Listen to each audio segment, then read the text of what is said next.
Well, today we're talking all about relationships. It is already Thursday, hard to believe, so it's Therapy Thursday, a day where we answer your questions with the good help of our friend, Dr. Brenda Lloyd Jones from the University of Oklahoma. Great to see you. Good to see you, Brian. We have two viewer questions today, and I want to jump in first with Albert. These are a bit heavy.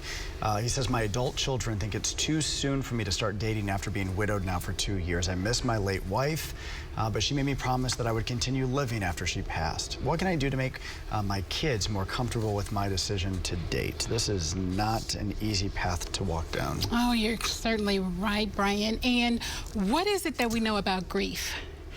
Grief impacts individuals really on a personal level. And we have people who may decide to date after a year, after a month, and then there's some who decide never to date again. And so Albert certainly has his path certainly made out for him. So what I would suggest for him is to listen to his adult children. You know, certainly remind them that he has certainly decided to date, but no one will take the place of their mother, and reassure them that he will always be their father and they his children. He wants to also listen with empathy and compassion, hear about their feelings, even though he may think they are behaving immaturely. I think also what he wants to do, this is the perfect opportunity to schedule an appointment with a licensed professional counselor for family counseling.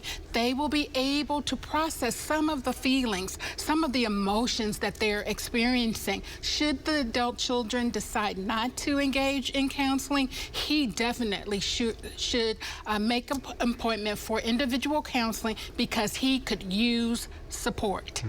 Try to be happy for Dad is what I would say. My parents were married 19 years when my mom died. You know, I'm so glad my dad found love again. It's not easy, though. It's very, very difficult. Yes, you're right. Yeah, it's hard. It's a hard way to go. Yeah. All right, we could talk about that for 10 minutes, but I want to get to Vincent because we got money on Vincent's mind. I tell you what, that's another complex issue. He's fallen into some unexpectedly, and that's a good thing. He would like to use the money to buy a vacation home, but his wife thinks that they should hang on to it. What are your thoughts on this? Oh, Brian, let's unpack this. You know, this is a question where I am aiming for a win-win solution, because there's an adage that says if you want to get something, help someone get what they want. And the other person is his wife. And so Vincent should ask his wife, why does she want to save money? For what?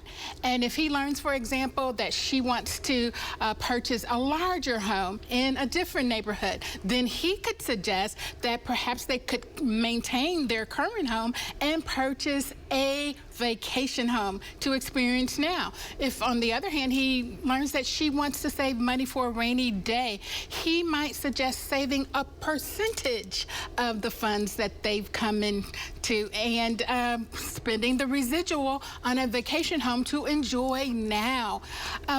You know, if push comes to shove, they may be able to agree on taking a family vacation and then saving the rest of the funds. Here's the heart of the matter. Alternatives exist, and they can communicate, talk about what it is that they want to do with the funds, and each receive something that they desire. Yeah, good stuff today. Yeah. Great to see you. Good to see you, Brian. And if you have a question that you would like for us to consider for next week, those came in over the past week by email. Yours can too. Email therapythursday@griffin.news. We are back on the other side of this break.